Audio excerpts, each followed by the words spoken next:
Plus 1 അക്കൗണ്ടൻസിയിലെ സാധാരണ എക്സാംസിന് ചോദിക്കാറുള്ള കുറച്ച് theory portions discuss ചെയ്താലോ? അല്ലെ, നിങ്ങൾക്ക് വളരെ കുറച്ച് സമയത്ത് തിയറി പഠിക്കാം. അതുകൊണ്ട് നിങ്ങളുടെ സമയം ഒട്ടും വേസ്റ്റ് ആക്കാതെ നേരെ വീഡിയോയിലേക്ക് കിടക്കാം. നമ്മൾ ആദ്യം ചാപ്റ്റർ 1 നോക്കുകയാണെങ്കിൽ ഒബ്ജക്റ്റീവ്സ് ചോദിക്കാറുണ്ട്. ഒബ്ജക്റ്റീവ്സ് എന്ന് പറയുമ്പോൾ ടു മെയിൻറ്റെയിൻ ബിസിനസ് റെക്കോർഡ്സിലെ ബിസിനസിന്റെ റെക്കോർഡ്സ് ഒക്കെ മെയിൻറ്റെയിൻ ചെയ്യുക, അതുപയോഗിച്ച് പ്രോഫിറ്റോ ലോസോ കണ്ടുപിടിക്കുക. അതോ പിന്നെ ഫിനാൻഷ്യൽ പൊസിഷൻ കണ്ടുപിടിക്കണം. പ്രോഫിറ്റോ ലോസോ മാത്രം കണ്ടുപിടിച്ചാൽ പോരാ. ഇനി ഇത് രണ്ടും കണ്ടുപിടിച്ചിട്ട് എന്താക്കും നമ്മൾ? ആവശ്യമുള്ള ആൾക്കാർക്ക് കമ്മ്യൂണിക്കേറ്റ് ചെയ്യും. Providing information to users. അപ്പോൾ റെക്കോർഡ് മെയിൻറ്റെയിൻ ചെയ്യുക, പ്രോഫിറ്റ് ലോസ് കണ്ടുപിടിക്കുക, ഫിനാൻഷ്യൽ പൊസിഷൻ കണ്ടുപിടിക്കുക, അത് ആർക്ക് കൊടുക്കുക? ആവശ്യക്കാർക്ക് കമ്മ്യൂണിക്കേറ്റ് ചെയ്യുക. ഇതാണ് ഒബ്ജക്റ്റീവ്സ്. ഇനി നമുക്ക് പഠിക്കാനുള്ളതാണ് qualitative characteristics of accounting information. Accounting ഇൻഫർമേഷന്റെ പ്രത്യേകതകൾ എന്തൊക്കെയാണ്? സാറേ അത് റിലയബിൾ ആയിരിക്കണം, അതായത് ഡിപ്പെൻഡ് ചെയ്യാൻ പറ്റണം, എറേഴ്സും ബയസും ഒന്നും ഉണ്ടാകരുത്, റെലവൻസ് ആയിരിക്കണം, റെലവെന്റ് ആയിട്ടുള്ള ഇൻഫർമേഷൻ ആയിരിക്കണം, കറക്റ്റ് ടൈമിൽ അവൈലബിൾ ആകണം, അണ്ടർസ്റ്റാൻഡബിൾ ആയിരിക്കണം, വല്ലതും തിരിയണം വായിച്ചാല്, പിന്നെയോ കമ്പയറബിൾ ആയിരിക്കണം, ഫേമിന്റെ പഴയ റെക്കോർഡായിട്ടും മറ്റ് ഫേമുകളായിട്ടൊക്കെ കമ്പയർ ചെയ്യാൻ പറ്റണം. ഇത്തരം ക്വാളിറ്റേറ്റീവ് ക്യാരക്ടറിസ്റ്റിക്സും ചോദിക്കാറുണ്ട്. ഇനിയോ ഫിനാൻഷ്യൽ സ്റ്റേറ്റ്മെന്റ് യൂസ് ചെയ്യുന്നില്ലേ, നമ്മൾ ആർക്കൊക്കെ കമ്മ്യൂണിക്കേറ്റ് ചെയ്യുന്ന പറയില്ലേ, ആ യൂസേഴ്സിനെ നമുക്ക് ഇന്റേണൽ യൂസേഴ്സ് എന്നും എക്സ്റ്റേണൽ യൂസേഴ്സ് എന്നും തരംതിരിക്കാം. ആരാ ഇന്റേണൽ യൂസേഴ്സ്? ബിസിനസിന്റെ അകത്തുള്ള ആരൊക്കെ? ഓണേഴ്സ്, മാനേജേഴ്സ്, അല്ലെങ്കിൽ ഓഫീസർ, വൈസ് പ്രസിഡന്റ്, അങ്ങനത്തെ കുറെ ഓണേഴ്സ് ഉണ്ട് അല്ലെ. Unit managers, plant manager, supervisor, line supervisor, employees തുടങ്ങിയ ബിസിനസിന്റെ അകത്തുള്ള ആളുകളെയാണ് ഇന്റേണൽ യൂസേഴ്സ് എന്ന് വിളിക്കുന്നത്. അപ്പൊ ആരാ എക്സ്റ്റേണൽ? ബിസിനസിന്റെ എക്സ്റ്റേണൽ ഉള്ള ആൾക്കാരും ബിസിനസിന്റെ ഇൻഫർമേഷൻ ഉപയോഗിക്കും. ആരൊക്കെ? ഭാവിയിൽ ഇൻവെസ്റ്റ് ചെയ്യാനുള്ള ആൾക്കാർ, അല്ലെങ്കിൽ share holders, creditors, government, labour union, trade association, stock exchange, customers തുടങ്ങിയവരാണ് എക്സ്റ്റേണൽ ആയിട്ടുള്ള ബിസിനസിന്റെ എക്സ്റ്റേണൽ ആയിട്ടുള്ള യൂസേഴ്സ്. ഇനി അസറ്റുകളെ പറ്റി പറയുകയാണെങ്കിൽ 2 തരം അസറ്റ് ഉണ്ട്. കറന്റ് അസറ്റും ഉണ്ട്, നോൺ കറന്റ് അസറ്റും ഉണ്ട്. വളരെ കുറച്ച് കാലം മാത്രം ബിസിനസ്സിൽ വെക്കുന്ന, നമുക്ക് വേറെ രീതി പറയുകയാണെങ്കിൽ 1 വർഷത്തിനുള്ളിൽ തന്നെ നമ്മൾ അതിനെ ക്യാഷ് ആക്കി മാറ്റുകയോ ഉപയോഗിച്ച് തീർക്കുകയോ ചെയ്യുന്ന ഷോർട്ട് ടേം അസറ്റുകളാണ് കറന്റ് അസറ്റുകൾ. അപ്പം കറന്റ് അസറ്റ് അല്ലാത്ത നോൺ കറന്റ് എന്തായിരിക്കും? ഒരുപാട് കാലം വെക്കുന്ന ഫിക്സഡ് അസറ്റ് എന്ന് പറയാം അല്ലേ. കുറെ കാലം നമ്മുടെ ബിസിനസ്സിൽ ഉണ്ടാകുന്ന അസറ്റുകളാണ് നോൺ കറന്റ് അസറ്റ്. 1 വർഷത്തിന് മുകളിൽ നമ്മൾ എന്ത് ചെയ്യും? ഇത് ബിസിനസ്സിൽ വെക്കും. ഓക്കെ, ഇനി നോക്കൂ. Tangible, intangible. എന്താ ടാഞ്ചിബിൾ എന്ന് പറഞ്ഞാൽ തൊടാനോ കാണാനോ പറ്റുന്ന അസറ്റ്. ഇൻടാഞ്ചിബിൾ കാണാനോ തൊടാനോ ഒന്നും പറ്റില്ല. ചില അവകാശങ്ങളൊക്കെ ഉണ്ട് അല്ലേ, അത് കാണാനോ തൊടാനോ ഒന്നും പറ്റില്ല. ഇനിയോ കറന്റ് അസറ്റ് എന്താന്ന് പറഞ്ഞു അല്ലേ. ലയബിലിറ്റി അങ്ങനെ തന്നെ, കറന്റ് ഉണ്ട് നോൺ കറന്റ് ഉണ്ട്. വളരെ പെട്ടെന്ന് അടച്ചു തീർക്കേണ്ട ഷോർട്ട് ടേം ലയബിലിറ്റീസ് ആണ് എന്ത്? Current liabilities. 1 ഇയറിന് മുമ്പേ അടച്ചു തീർക്കണം. എന്നാൽ കുറേ കാലം കഴിഞ്ഞ് അടച്ചാൽ മതി, 1 ഇയറിന് പുറത്ത് അടച്ചാൽ മതി എങ്കിൽ അതെന്തായി? നോൺ കറന്റ് ലയബിലിറ്റീസ് ആയി. ഓക്കെ, ഇനി നമ്മുടെ ചാപ്റ്റർ 2 നിന്ന് ചോദിക്കുന്നതാണ് ഗ്യാപ്പ്. എന്താണ്? ജനറലി അക്സെപ്റ്റഡ് അക്കൗണ്ടിങ് പ്രിൻസിപ്പിൾ അല്ലെ. ഒരു റൂൾസ് ആൻഡ് ഗൈഡ് ലൈൻസ് ആണ്. അക്കൗണ്ടിങ് റിപ്പോർട്ട്സ് ലോകം മൊത്തം അംഗീകരിച്ചതാണ്. അതിനെയാണ് എന്ത് വിളിക്കുന്നത്? Generally accepted accounting principles. അതുപോലെ IFRS ഫുൾ ഫോം ചോദിച്ചാലോ? International financial reporting standards, ICAO, institute of chartered accountants of India. ഇനി നമ്മുടെ ചില കോൺസെപ്റ്റുകൾ അറിഞ്ഞിരിക്കണം നമ്മൾ കുറെയൊക്കെ. ഇപ്പൊ matching concept, business entity concept, അങ്ങനെ ഒരുപാട് കോൺസെപ്റ്റ് ഉണ്ട്. ഓക്കെ, നമുക്ക് എക്സാമിന് വന്ന 2-3 കോൺസെപ്റ്റ് ഡിസ്കസ് ചെയ്യാം. മാച്ചിങ് കോൺസെപ്റ്റ് എന്താ അർത്ഥം? എക്സ്പെൻസസ് എപ്പോൾ റെക്കോർഡ് ചെയ്യണം, ഏത് സമയത്താണോ അത് ഇൻകർ ആയത്, ഏത് വർഷത്തെ റവന്യൂവിലാണോ, ഏത് വർഷത്തെ റവന്യൂവിന് വേണ്ടിയാണോ ആ എക്സ്പെൻസ് ഇൻകർ ആയത്, ആ വർഷം തന്നെ എഴുതണം. അതായത് ആ വർഷത്തെ റവന്യൂ ആയിട്ട് മാച്ച് ചെയ്യണം. അതാണ് മാച്ചിങ് കോൺസെപ്റ്റ് പറയുന്നത്. ബിസിനസ് എൻറ്റിറ്റി കോൺസെപ്റ്റോ, ബിസിനസ് എപ്പോഴും ഓണറുമായിട്ട് സെപ്പറേറ്റ് ചെയ്താണ് അക്കൗണ്ടിങ്ങിൽ കാണുന്നത്. അതായത് ഓണറും ബിസിനസ്സും വെവ്വേറെ. അതാണ് ബിസിനസ് എൻറ്റിറ്റി കോൺസെപ്റ്റ് പറയുന്നത്. ഇനി മണി മെഷർമെന്റ് കോൺസെപ്റ്റോ, ഫിസിക്കൽ യൂണിറ്റിൽ നമ്മൾ ഒരിക്കലും ഒരു സാധനം റെക്കോർഡ് ചെയ്യരുത്. എല്ലാം മോണിറ്ററി ടേംസിൽ വേണം എഴുതാൻ. മോണിറ്ററി ടേംസിൽ എഴുതാൻ പറ്റാത്തത് റെക്കോർഡേ ചെയ്യരുത്.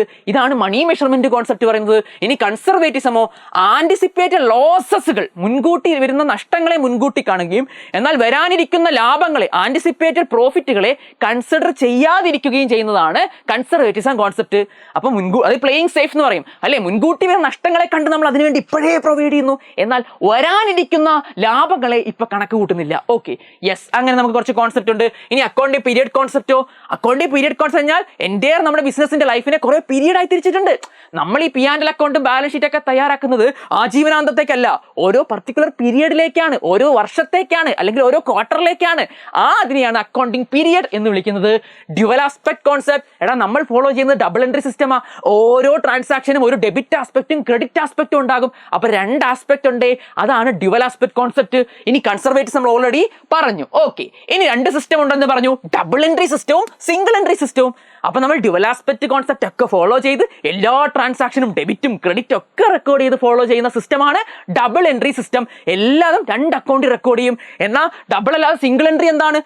ഡബിൾ എൻട്രി അല്ലാത്ത, അതായത് കൃത്യമായി ഒന്നും ഫോളോ ചെയ്യാത്ത, സയന്റിഫിക് ആയിട്ട് ഒന്നും ചെയ്യാത്ത ചില തട്ടുകടക്കാരൊക്കെ ഉണ്ടാവും. അവർക്ക് ആവശ്യമുള്ളത് മാത്രമേ എഴുതുള്ളൂ, അല്ല ഡെബിറ്റും ക്രെഡിറ്റ് ഒക്കെ എഴുതൂ ഇല്ല. ചെറിയ ചെറിയ കടകളൊക്കെ അങ്ങനെയല്ലേ? അപ്പൊ അങ്ങനത്തെ കടകൾ ഫോളോ ചെയ്യുന്ന സിസ്റ്റമാറ്റിക് അല്ലാത്ത അക്കൗണ്ടിങ് രീതിയാണ് എന്ത്? Single entry system. ഇനി ബേസിസ് ഓഫ് അക്കൗണ്ടിങ് പറയുകയാണെങ്കിൽ 2 തരത്തിലുണ്ട്, ക്യാഷ് ബേസിസും അക്രുവൽ ബേസിസും. എന്താ സാറേ ക്യാഷ് ബേസിസ്? ബിസിനസ്സിൽ ക്യാഷ് വന്നാലും പോയാലും മാത്രമേ ഇൻകം എക്സ്പെൻസ് ഒക്കെ എഴുതുള്ളൂ. ഇപ്പൊ നമ്മൾ പണം ഒരു എക്സ്പെൻസ് നടന്നു, പക്ഷെ പണം ഇപ്പൊ കൊടുത്തില്ല, അപ്പൊ നമ്മൾ എന്ത് ചെയ്യില്ല? എഴുതൂല. പൈസ കൊടുത്താൽ മാത്രമേ അത് എക്സ്പെൻസ് ആയി എഴുതുള്ളൂ. അതുപോലെ തന്നെ പൈസ വന്നാൽ മാത്രമേ അത് ഇൻകം ആയിട്ട് എഴുതുള്ളൂ. അതാണ് ക്യാഷ് ബേസിസ്. ക്യാഷ് വന്നോ പോയോ അതാണ് അവിടെ മെയിൻ കാര്യം. എന്നാൽ എന്താ അക്രുവൽ ബേസിസ്? ഇവിടെ ക്യാഷ് വന്നോ പോയോ നോക്കുന്നില്ല. എപ്പോഴാണ് ഇൻകം നടന്നത്, എപ്പോഴാണ് എക്സ്പെൻസ് നടന്നത്, നടന്ന സമയത്ത് റെക്കോർഡ് ചെയ്യും. പണം ഇപ്പൊ കൊടുത്തോ പണം ഇപ്പൊ വന്നോ എന്നുള്ളതൊന്നും കൺസിഡറേ ചെയ്യണ്ട. അതാണ് അക്രുവൽ ബേസിസ്. നമ്മൾ നോർമലി ഫോളോ ചെയ്യാറ് അക്രുവൽ ബേസിസ് ആണ്. ക്ലിയർ ആണോ? യെസ്. ഇനി നമ്മൾ ബുക്സ് കീപ്പ് ചെയ്യുകയാണെങ്കിൽ ഏതൊക്കെയാ കീപ്പ് ചെയ്യുക? നമ്മൾ പ്രിപ്പറേഷൻ ഓഫ് ജേണൽ 2 സ്റ്റേജ് ആയിട്ടാണ്, പ്രിപ്പറേഷൻ ഓഫ് ജേണലും പ്രിപ്പറേഷൻ ഓഫ് ലെഡ്ജറും. ഇത് നമ്മളെ ഡിഫറൻസ് നിങ്ങൾ അറിഞ്ഞിരിക്കണം. ജേണൽ എന്ന് പറഞ്ഞാൽ ഒറിജിനൽ എൻട്രി ആണ്, ബുക്ക് ഓഫ് ഒറിജിനൽ എൻട്രി ആണ്. എന്നാൽ ledger is the book of final entry ആണ്, ഫൈനൽ എൻട്രി. ഓക്കെ. ഇനി എല്ലാ ട്രാൻസാക്ഷനും ആദ്യം റെക്കോർഡ് ചെയ്യുന്ന ജേണലിലാണ്, എല്ലാ ട്രാൻസാക്ഷൻസും അവസാനം റെക്കോർഡ് ചെയ്യുന്ന എവിടെയാ? ലെഡ്ജറിലുമാണ്. സെക്കൻഡറി അല്ലേ? ജേണലിൽ എഴുതിയിട്ടാണ് ലെഡ്ജറിലോട്ട് എഴുതുക. Transactions are record in a chronological order ജേണലിൽ, എന്നാൽ ലെഡ്ജറിലോ record in a analytical manner അല്ലേ? ഇനി സോഴ്സ് ഡോക്യുമെന്റ് ആണ് ജേണലിൽ ഓരോ എൻട്രിയും എഴുതുന്നത് എവിടെ നോക്കിയിട്ടാ? സോഴ്സ് ഡോക്യുമെന്റ് നോക്കിയിട്ടാ. എന്നാൽ ലെഡ്ജറിൽ എഴുതുന്നതോ ജേണൽ നോക്കിയിട്ടാ. ഓക്കെ. ഇനി ബാലൻസിങ് ഒരിക്കലും ലെഡ്ജറിൽ ചെയ്യില്ല, ജേണലിൽ ചെയ്യില്ല. ബാലൻസിങ് ഒരിക്കലും ജേണലിൽ ചെയ്യില്ല. എന്നാൽ ലെഡ്ജറിൽ എന്ത് ചെയ്യും? നമ്മൾ അക്കൗണ്ടുകളൊക്കെ ബാലൻസ് ചെയ്യും. ഇനി the process of recording entries in journal is called journalising. എന്നാൽ ലെഡ്ജറിൽ റെക്കോർഡ് ചെയ്യുന്ന പ്രോസസ്സിനെ വിളിക്കുന്ന പേര് പോസ്റ്റിംഗ് എന്നാണ്. ഇവിടെ ജേർണലൈസിംഗ് ആണെങ്കിൽ അവിടെ എന്താണ്? പോസ്റ്റിംഗ്. ഓക്കെ, ശരി. ഇനി GST എന്താണെന്ന് അറിഞ്ഞിരിക്കണം. ഇതൊരു ഗുഡ്സ് ആൻഡ് സർവീസ് ടാക്സ് ആണ്. ഇതിന്റെ 3 കോമ്പണൻസ് ആണ് ഇത്. Central goods and service tax, state goods and service tax, integrated goods and service tax. അത് എപ്പോഴാണ് പിരിക്കുക? ഇൻട്രാ സ്റ്റേറ്റ് മൂവ്മെന്റ് ആണെങ്കിൽ, അതായത് വിൽക്കുന്ന ആളും വാങ്ങുന്ന ആളും ഒരു സംസ്ഥാനത്തിന്റെ ഉള്ളിൽ തന്നെയാണുള്ളതെങ്കിൽ, ഇൻട്രാ സ്റ്റേറ്റ് ആണെങ്കിൽ, അപ്പൊ നമ്മൾ 2 ടാക്സ് ആണ്, CGSTയും SGSTയും. CGST എന്ന് പറഞ്ഞാൽ സെൻട്രൽ ഗവൺമെന്റ് ആണ് ഇത് പിരിക്കുന്നത്, central goods and service tax. SGST എന്ന് പറഞ്ഞാൽ സ്റ്റേറ്റ് ആണ്. ഓക്കെ. ഇനി ഇൻട്രാ സ്റ്റേറ്റ് അല്ല, ഇന്റർ സ്റ്റേറ്റ് മൂവ്മെന്റ് ആണെങ്കിൽ, ഇന്റർ സ്റ്റേറ്റ് മൂവ്മെന്റ് എന്താ അർത്ഥം? 2 സംസ്ഥാനങ്ങളിൽ, അതായത് വിൽക്കുന്ന ആള് വേറൊരു സംസ്ഥാനത്ത്, വാങ്ങുന്ന ആള് വേറൊരു സംസ്ഥാനത്ത്, അതാണ് ഇന്റർ സ്റ്റേറ്റ് മൂവ്മെന്റ്. അങ്ങനെയാണെങ്കിൽ പിരിക്കുന്നത് CGST SGST ഒന്നല്ല, വേറൊരു ടാക്സാ, IGST എന്ന് വിളിക്കും, integrated goods and service tax. Okay, ശരി. അപ്പൊ അഡ്വാൻറ്റേജസ് എന്തൊക്കെയാണ് GST കൊണ്ടെന്നുള്ളത്? കുറച്ചും കൂടി ട്രാൻസ്പെറന്റ് ആയി, കറപ്ഷൻ കുറഞ്ഞു, ഈസി ടാക്സ് കംപ്ലൈൻസ് ആയി, ഓക്കെ, കാസ്കേഡിംഗ് എഫക്ട് ഓഫ് ടാക്സും എലിമിനേറ്റ് ചെയ്തു, ടാക്സ് ബേസിൽ ഇൻക്രീസ് വന്നു. ഇങ്ങനത്തെ അഡ്വാൻറ്റേജസ് ചോദിച്ചാൽ അത് നിങ്ങൾക്ക് എഴുതാൻ പറ്റണം. ഓക്കെ. ഇനി നമ്മുടെ BRSൽ ഡിഫറൻസ് വരാനുള്ള കാരണങ്ങൾ, അതായത് പാസ്ബുക്ക് ബാലൻസും ക്യാഷ് ബുക്ക് ബാലൻസും തമ്മിൽ ഡിഫറൻസ് വരാനുള്ള കാരണങ്ങൾ, അത് 2 തരമുണ്ട്. അതിൽ ഒന്നാണ് ടൈമിംഗ് ഡിഫറൻസസ്. ചോദിക്കാം. അപ്പൊ ടൈമിംഗ് ഡിഫറൻസസിൽ നിങ്ങൾക്ക് എന്തൊക്കെ പറയാം? Cheque issued but not presented for payment, cheque paid but not credited by bank, interest etcetera credited by bank, bank charges debited in passbook, cheque credited but dishonoured, direct payment into the bank by customer, payment made by the bank on behalf of the customer. ഇതൊക്കെ നിങ്ങൾക്ക് timing ഡിഫറൻസസിന്റെ examples ആയിട്ട് എഴുതാൻ പറ്റും. ഇനി അടുത്ത trial balance ആണ്. ഇതൊരു statement ആണല്ലേ. ബാലൻസ് ഒക്കെ എന്തിനു വേണ്ടി? അരിത്തമെറ്റിക്കൽ അക്യുറസി ടെസ്റ്റ് ചെയ്യാൻ വേണ്ടിയിട്ടുള്ള ഒരു സ്റ്റേറ്റ്മെന്റ് ആണ്. ഇതിന്റെ ഒബ്ജക്റ്റീവ് നോക്കുകയാണെങ്കിൽ അറിയാം, to ascertain the arithmetical accuracy of the ledger accounts, to help in locating errors, to help in the preparation of the financial statements തുടങ്ങിയ ഒബ്ജക്റ്റീവ്സ് ആണ് ഇതിനുള്ളത്. ഓക്കെ. ഇനി അക്കൗണ്ടിങ് എറേഴ്സ്, നമ്മൾ പലതരം എറേഴ്സിനെ പറഞ്ഞിട്ടുണ്ട്. എറേഴ്സ് ഓഫ് ഒമീഷൻ ഉണ്ട്, എറേഴ്സ് ഓഫ് കമ്മീഷൻ ഉണ്ട്, compensating errors ഉണ്ട്, എറേഴ്സ് ഓഫ് പ്രിൻസിപ്പിൾ ഉണ്ട്. എറേഴ്സ് ഓഫ് ഒമീഷൻ എന്ന് പറഞ്ഞാൽ കംപ്ലീറ്റ് ഒമീഷനും പാർഷ്യൽ ഒമീഷനും, അതായത് നമ്മൾ ഒരു എൻട്രി കംപ്ലീറ്റ് ആയിട്ട് എഴുതാൻ വിട്ടുപോയി, അതാണ് കംപ്ലീറ്റ് ഒമിഷൻ. എന്നാൽ ഒരു സ്ഥലത്ത് എഴുതി മറുസ്ഥലത്ത് എഴുതിയില്ല. നമ്മൾ പറഞ്ഞു ഡബിൾ എൻട്രി സിസ്റ്റം അല്ലേ, അപ്പൊ പല സ്ഥലങ്ങൾ എഴുതേണ്ടതായിട്ടുണ്ട്. അപ്പൊ ഒരു സ്ഥലത്ത് എഴുതി പാർഷ്യലി ഒമിറ്റ് ചെയ്താൽ അത് പാർഷ്യൽ ഒമിഷൻ. ഇനി എന്താണ് എറേഴ്സ് ഓഫ് കമ്മീഷൻ? നിങ്ങൾ വിട്ടൊന്നും പോയിട്ടില്ല, എഴുതി വിട്ടൊന്നും പോയിട്ടില്ല, നിങ്ങൾ മറവിയൊന്നുമില്ല, ഓർമ്മയൊക്കെ ഉണ്ട്, പക്ഷേ എഴുതിയതൊക്കെ തെറ്റിച്ച് വെച്ചു, അതാണ് എന്ത്? Errors of commission. ചിലപ്പോൾ കൂട്ടി തെറ്റിപ്പോയാ, ചിലപ്പോൾ എഴുതിയ സ്ഥലം മാറിപ്പോയിട്ടുണ്ടാകാം, പലതും ആകാം. അങ്ങനെ എറേഴ്സ് ഓഫ് കമ്മീഷൻ അതാണ്. ഇനി എന്താണ് എറേഴ്സ് ഓഫ് പ്രിൻസിപ്പിൾ? അതായത് അക്കൗണ്ടിങ് പ്രിൻസിപ്പിൾസിനെ വയലേറ്റ് ചെയ്യുന്ന, അതായത് നമ്മൾ ഇപ്പോൾ ഒരു മെഷീനറി പർച്ചേസ് ചെയ്യുമ്പോൾ മെഷീനറി അക്കൗണ്ട് ടു ക്യാഷ് എന്നാ, ഒരിക്കലും പർച്ചേസ് ഉപയോഗിക്കരുത്. ഗുഡ്സ് പർച്ചേസ് ചെയ്യുമ്പോൾ മാത്രമേ പർച്ചേസ് അക്കൗണ്ട് ഉപയോഗിക്കാൻ പാടുള്ളൂ അല്ലേ. അപ്പോൾ അത്തരം തെറ്റുകൾ അങ്ങനെ അക്കൗണ്ടിങ് പ്രിൻസിപ്പിൾസിനെ വയലേറ്റ് ചെയ്യുന്ന തെറ്റുകളാണ് എന്ത് എറേഴ്സ് ഓഫ് പ്രിൻസിപ്പൽ. ഇനി എന്താണ് കോമ്പൻസേറ്റിംഗ് എറേഴ്സ്? ഇവിടെ 2 എറർ ഉണ്ട്, എറർ 1ഉം എറർ 2ഉം. ഈ 2 എററും പരസ്പരം കോമ്പൻസേറ്റ് ചെയ്യുന്നു. ഇപ്പോൾ ഒരു എറർ കാരണം ഡെബിറ്റ് കൂടിയാൽ മറ്റൊരു എറർ കാരണം ക്രെഡിറ്റും കൂടുന്നു. അപ്പോൾ ട്രയൽ ബാലൻസ് ടാലി ആവില്ലേ? കാരണം ഡെബിറ്റും കൂടി ക്രെഡിറ്റും കൂടി. ശരിക്കും ഇവിടെ ട്രയൽ ബാലൻസ് ടാലി ആയെന്ന് വെച്ചിട്ട് എറർ ഇല്ലാന്നല്ലോ, 2 എറർ ഉണ്ട്. പക്ഷേ ഒരു എറർ മറ്റൊരു എററിനെ കോമ്പൻസേറ്റ് ചെയ്യുന്നു. അതാണ് ഇവിടെ കോമ്പൻസേറ്റിംഗ് എറേഴ്സ് എന്ന് വിളിക്കുന്നത്. ഓക്കെ, ഇനി ഡിപ്രിസിയേഷന് കാരണമാകുന്ന കാരണങ്ങൾ എന്തൊക്കെയാ? കോസസ് എന്തൊക്കെയാ? വെയർ ആൻഡ് ടെയർ വരും, ലീഗൽ റൈറ്റുകൾ എക്സ്പയർ ചെയ്യപ്പെടാം, ഒബ്സലസൻസ് വരാം, അബ്നോർമൽ ഫാക്ടേഴ്സ് വരാം, പാസേജ് ഓഫ് ടൈം വരാം. ഓക്കെ, ഡിപ്രിസിയേഷന് കാരണമാകുന്ന കോസസ് ആണിത്. ഓക്കെ, ഇനി ഡിപ്രിസിയേഷന്റെ സ്ട്രേറ്റ് ലൈൻ മെത്തേഡും WDV മെത്തേഡും ഉണ്ട്. ഇത് നമ്മുടെ ഡിഫറൻസ് എന്താണ് അല്ലേ? ഇവിടെ ഒറിജിനൽ കോസ്റ്റിന്റെ പുറത്താണെങ്കിൽ WDV ബുക്ക് വാല്യൂയുടെ പുറത്താണ് ഡിപ്രിസിയേഷൻ ചാർജ് ചെയ്യുന്നത്. ആനുവൽ എമൗണ്ട് സ്ട്രേറ്റ് ലൈനിൽ ഫിക്സഡ് ആണ്, WDV ഡിക്ലൈൻ ആയിക്കൊണ്ടിരിക്കും. Total charge of depreciation and repair unequal ആണ്, it increases in later years, almost equal every year. Okay, income tax act recognition straight line method recognise ചെയ്യുന്നില്ല, എന്നാൽ WDV recognised ആണ്. Suitability, ഇത് assets in which repair charges are less ആണ്, ഇത് suitable ആയിരിക്കുക. WDV method ആണെങ്കിൽ asset which are affected by technological changes and require more repair expense with the passage of time ആണ് WDV method suitable ആയിരിക്കുക. ഇതും just അറിഞ്ഞിരിക്കുക, പഠിച്ചിരിക്കുക. Okay, ഇനി പ്രൊവിഷൻസും റിസർവും തമ്മിലുള്ള ഡിഫറൻസ് ചോദിക്കും. പ്രൊവിഷനും റിസർവും തമ്മിലുള്ള ബേസിക് നേച്ചർ നോക്കുകയാണെങ്കിൽ തന്നെ പ്രൊവിഷൻ ഒരു ചാർജ് അഗെയിൻസ്റ്റ് പ്രോഫിറ്റ് ആണ്, എന്നാൽ റിസർവ് അപ്രോപ്രിയേഷൻ ഓഫ് പ്രോഫിറ്റ് ആണ്. പർപ്പസ് നോക്കുകയാണെങ്കിൽ പ്രൊവിഷൻ എന്ന് പറഞ്ഞാൽ created for non liability or expense related to current period the amount which is not certain, എന്നാൽ reserve it is made for strengthening the financial position of the business. അതിന് വേണ്ടിയിട്ടാണ്. ഇവിടെ രണ്ടിന്റെയും purpose വേറെ വേറെയാണ്. Effect on taxable profit, provision reduce ചെയ്യും പ്രോഫിറ്റിനെ, എന്നാൽ റിസർവ് റെഡ്യൂസ് ചെയ്യല്ല ചെയ്യുന്നത്. ഒരു ടാക്സബിൾ പ്രോഫിറ്റ് യാതൊരു ബന്ധമില്ല, പ്രോഫിറ്റ് മാറ്റി വെക്കുകയാണല്ലോ. അപ്പോൾ പ്രോഫിറ്റ് കണ്ടുപിടിച്ചിട്ടാണ് എന്ത് ചെയ്യുന്നത്? റിസർവ് മാറ്റി വെക്കുന്നത്. അപ്പോൾ പ്രോഫിറ്റിനെ കുറയ്ക്കുന്നില്ല അത്. ഇനി presentation in balance sheet, provision ആണെങ്കിൽ either by way of deduction from the item, അല്ലെ അസറ്റ് സൈഡിൽ ഒന്ന് കുറച്ച് കാണിക്കും, അല്ലെങ്കിൽ ലയബിലിറ്റി സൈഡിൽ കാണിക്കും, കറന്റ് ലയബിലിറ്റിയിൽ. പക്ഷേ റിസർവ് എന്താ? Always shown on the liability side of the after the capital amount. അതാണ് റിസർവ്. ഇനി elements of compulsion, necessary to ascertain true profit or loss compliance with prudence or conservatism concept. അതായത് ഇത് എന്തായാലും ചെയ്തേ പറ്റൂ, provision എന്തായാലും create ചെയ്യണം. എന്നാൽ റിസർവ് എന്താണ്? മാനേജ്മെന്റിന്റെ ഇഷ്ടമാണ്, വേണമെങ്കിൽ ഉണ്ടാക്കിയാൽ മതി. ഓക്കെ, ആവശ്യം ഉണ്ടെങ്കിൽ കമ്പനിയെ സ്ട്രെങ്ത് ആക്കണമെങ്കിൽ ഉണ്ടാക്കിയാൽ മതി. ഇനി use for the payment of dividend, ഒരിക്കലും പ്രൊവിഷൻ എടുത്ത് ഡിവിഡൻഡ് പേയ്മെന്റ് ചെയ്യാനൊന്നും യൂസ് ചെയ്യാൻ പറ്റത്തില്ല, എന്നാൽ റിസർവ് എടുത്തിട്ട് നമുക്ക് എന്ത് ചെയ്യാം? ഡിവിഡൻഡ് പേ ചെയ്യുന്നതിനൊക്കെ ഉപയോഗിക്കാം എന്നാണ് പറയുന്നത്. ഇനി ലാസ്റ്റ് ചാപ്റ്റർ നോക്കുകയാണെങ്കിൽ ക്യാപിറ്റൽ എക്സ്പെൻഡിച്ചർ, റവന്യൂ എക്സ്പെൻഡിച്ചർ എന്നുള്ള ഡിഫറൻസ് നോക്കണം.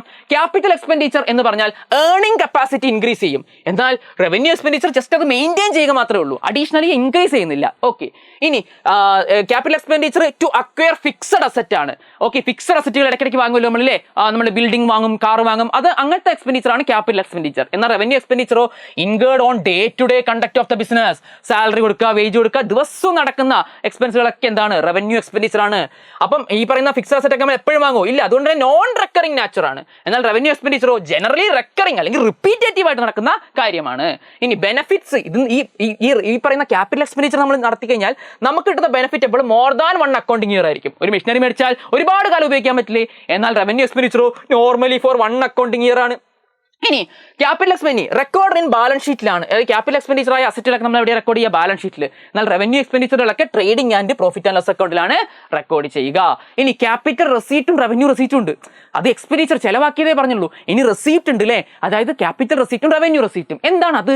ക്യാപിറ്റൽ റെസീറ്റ് എന്ന് പറഞ്ഞാൽ നിങ്ങൾക്ക് എന്തോ പൈസ കിട്ടി, പക്ഷേ അത് കാരണം ബിസിനസ്സിൽ ഒരു ലയബിലിറ്റി ക്രിയേറ്റ് ആവുകയോ അല്ലെങ്കിൽ ഏതോ ഒരു ഫിക്സഡ് അസറ്റ് കുറയുകയോ ചെയ്തിട്ടുണ്ടെങ്കിൽ അത് എന്ത് റെസീറ്റാ? Capital receipt. അപ്പോൾ ബിസിനസ്സിലോട്ട് ഒരു ലോൺ എടുക്കുമ്പോൾ പൈസ കിട്ടി, പക്ഷെ എന്താണ്? ഒരു ലയബിലിറ്റി ക്രിയേറ്റ് ചെയ്തു, അപ്പോൾ അത് ക്യാപിറ്റൽ റെസീറ്റാ. അല്ലെങ്കിൽ നിങ്ങളുടെ ബിസിനസ്സിൽ ഒരു TV എടുത്ത് വിറ്റു, അപ്പോൾ പൈസ കിട്ടി, അപ്പോൾ റെസീറ്റ് ആണ്. പക്ഷെ നിങ്ങളുടെ ഒരു അസറ്റ് കുറഞ്ഞു, ഒരു TV പോയില്ലേ, അപ്പോൾ അത് ക്യാപിറ്റൽ റെസീറ്റാ. അപ്പോൾ അതാണ് ക്യാപിറ്റൽ റെസീറ്റ്. എന്നാൽ റവന്യൂ റെസീറ്റോ ഇത് ഒരിക്കലും എന്ത് ചെയ്യുന്നില്ല? ഒരു ലയബിലിറ്റി ഉണ്ടാക്കുന്നില്ല, ഫിക്സഡ് അസറ്റ് കുറയ്ക്കുകയും ചെയ്യുന്നില്ല. ഇപ്പോൾ ബിസിനസ്സിലോട്ട് എന്തെങ്കിലും ഒരു ഇൻകം വന്നു, കമ്മീഷൻ വന്നു, എന്തെങ്കിലും ഒരു ഫിക്സഡ് അസറ്റ് പുറത്തേക്ക് പോയോ? ഇല്ല. എന്തെങ്കിലും ലയബിലിറ്റി ഉണ്ടായോ? ഇല്ല. അപ്പോൾ അത്തരം റെസീറ്റുകളെ നമ്മൾ എന്ത് വിളിക്കും? റവന്യൂ റെസീറ്റ് എന്ന് വിളിക്കും. ഓക്കെ, ഇനി ഫിനാൻഷ്യൽ സ്റ്റേറ്റ്മെന്റ്സ് പ്രിപ്പയർ ചെയ്യുന്ന ലക്ഷ്യങ്ങൾ എന്തൊക്കെയാ? To present a true and fair view of the financial performance of the business, to present a true and fair view of the financial position of the business. Okay, അപ്പോൾ financial പെർഫോമൻസും financial പൊസിഷനും correct ആയിട്ട് കണ്ടുപിടിക്കുക എന്നുള്ളതാണ് ഇതിന്റെ ലക്ഷ്യങ്ങൾ. ഇനി grouping and marshalling of assets and liabilities. അപ്പോൾ ബാലൻസ് ഷീറ്റിൽ നമ്മൾ ഗ്രൂപ്പ്, ഒരു കോമൺ ഐറ്റംസ് ഒക്കെ കോമൺ ഹെഡിൽ, ഇപ്പം കുറേ ഡെപ്റ്റേഴ്സ് എല്ലാം കണക്ക് കൂട്ടിയിട്ട് നമ്മൾ സൺട്രി ഡെപ്റ്റേഴ്സ് എന്നുള്ള ഒറ്റ ഗ്രൂപ്പ് ആക്കുന്നു. അതായത് കുറേ ഡെപ്റ്റേഴ്സ് ഉണ്ടാവില്ലേ, ആ ഡെപ്റ്റേഴ്സിനൊക്കെ കൂട്ടിയിട്ട് സൺട്രി ഡെപ്റ്റേഴ്സ് എന്നുള്ള ഒറ്റ ഇതിന്റെ അണ്ടറിൽ എഴുതുമ്പോൾ അത് ഗ്രൂപ്പിംഗ് ആയി, എല്ലാം കൂടി ഗ്രൂപ്പ് ചെയ്യലായി. അതാണ് ഗ്രൂപ്പിംഗ്. പക്ഷെ എന്താണ് മാർഷലിംഗ് എന്ന് പറഞ്ഞാൽ? ഇതൊരു അറേഞ്ച്മെന്റ് ആണ്. നമ്മൾ ബാലൻസ് ഷീറ്റിൽ അസറ്റും ലൈബിലിറ്റി ഒക്കെ എഴുതും, പക്ഷേ ഏത് ഓർഡറിൽ എഴുതും, അത് ഏത് ഓർഡറിൽ എഴുതും, ആ അറേഞ്ച്മെന്റിനെ വിളിക്കുന്ന പേരാണ് മാർഷലിംഗ്. ഓക്കെ, ആ ലൈബിലിറ്റീസിന്റെ പർട്ടിക്കുലർ ഓർഡർ. ഓക്കെ, മാർഷലിംഗ് 2 ഓർഡറിൽ എഴുതാറുണ്ട്. ഒന്ന് in the order of liquidity, അല്ല in the order of permanence. Okay, അപ്പൊ in the order of liquidity എന്ന് പറഞ്ഞാൽ ആദ്യം ക്യാഷ് ആക്കി മാറ്റാൻ പറ്റുന്നവ ആദ്യം എഴുതും. ഇപ്പൊ ക്യാഷ് ഇൻ ഹാൻഡ്, ബാങ്ക്, അങ്ങനെ ഷോർട്ട് ടേമിൽ പെട്ടെന്ന് ക്യാഷ് ആക്കി മാറ്റാൻ പറ്റുന്ന അസറ്റുകൾ ഉണ്ടാവല്ലോ, അത് ആ ഓർഡറിൽ ഇങ്ങനെ എഴുതും. അപ്പൊ ഏറ്റവും അവസാനം ക്യാഷ് ആക്കി മാറ്റാൻ പറ്റുന്ന ഏറ്റവും ലോങ് ടേം അസറ്റുകളാണ് അവസാനം വരിക. അതാണ് in the order of liquidity. Liability സൈഡിലും അങ്ങനെയാണ് അടിക്കും. ആദ്യം പേ ചെയ്യേണ്ടത് ആദ്യം എഴുതും, അവസാനം പേ ചെയ്യേണ്ടത് ലാസ്റ്റ് എഴുതും. അതാണ് in the order of liquidity.